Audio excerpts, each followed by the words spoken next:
जय हिंद dear student, welcome to effort English class. Dear student, आज हम लोग आइटम फ्रेज सीरीज के वीडियो नंबर 5 पर बात करेंगे और इसमें नए 10 आइटम फ्रेजेज को देखेंगे जो आपके इंडिया में होने वाले सभी एग्जाम के लिए जिसमें इंग्लिश पूछे जाएंगे उसके लिए इम्पोर्टेंट है। तो चलिए स्टार्ट करते हैं हम लोग। आपको याद रखना है, आज जो हम लोग बात कर रहे हैं वो डे 5 पर बात कर रहे हैं। इससे पहले 4 इसके वीडियो हो चुके हैं, तो आज डे 5 पर बात करेंगे, इसके 5वें वीडियो पर।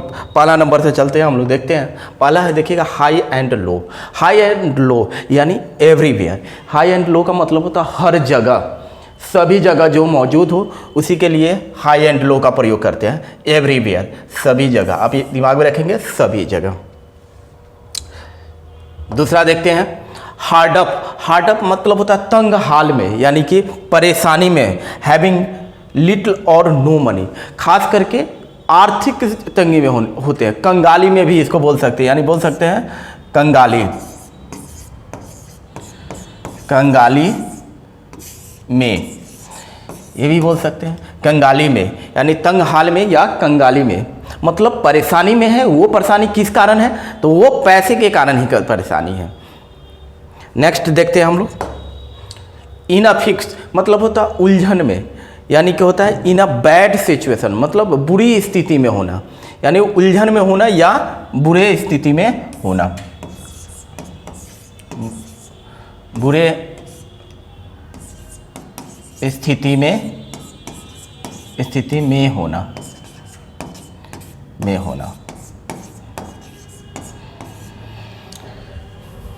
नेक्स्ट देखते हैं, इन अ नट सेल मतलब संक्षेप में। इन ब्रीफ, संक्षेप में, मतलब छोटा में, संक्षेप में, छोटा में।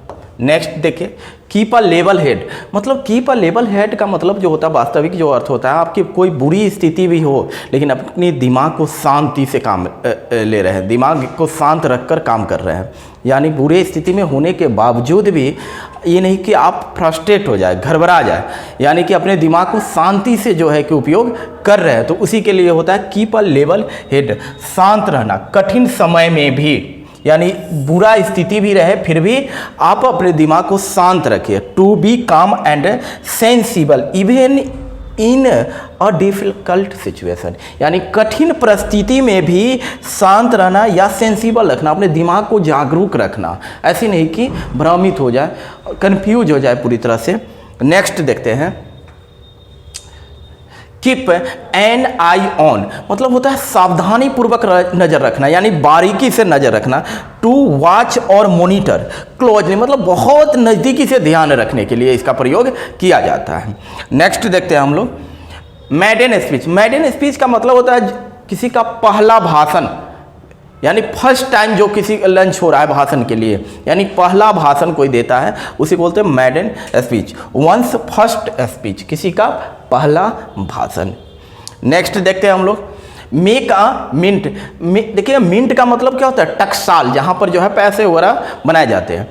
लेकिन मेक अ मिंट यानी कि अधिक पैसा कमाना, बहुत धन कमाना, बहुत धन का जो है कि एकोमोडेशन करना, यानी एकत्रित करना, नहीं, to earn a very large amount of money. तो इस तरह से याद रखेंगे हम लोग, मेक अ मिंट, अधिक पैसा कमाना, अधिक धन का संचय करना। नेक्स्ट देखिएगा, now and then. Now and then का मतलब होता है कभी कभार या कभी कभी बोल सके। द ओकेजनली मतलब किसी किसी अवसर पर दिखता हो, मतलब रेगुलर नहीं, कभी कभार कोई आता है, ओकेजनली आता है, नहीं। नेक्स्ट देखते हैं, ओपन बुक। ओपन बुक का मतलब होता है जो ऐसा व्यवहार कोई करे जो स्पष्ट हो, ईमानदारी पूर्वक हो, उसका कहीं कुछ उसमें छुपा हुआ नहीं हो, साफ सुथरा स्पष्ट दिखता हो, तो उसी को बोलते हैं हम लोग ओपन बुक, यानी ईमानदार, स्पष्ट, जो ऐसा व्यवहार करे जिसमें कहीं से कोई छल कपट की कोई गुंजाइश न दिखे आपको, एकदम स्पष्ट, उसी को बोलते हैं वन हु एक्ट ऑनेस्टली, ईमानदारी से जो है कि क्या करता है, व्यवहार करता हो। विथ नो सीक्रेट, जिसमें कोई रहस्य नहीं हो या कोई गुप्त नहीं हो।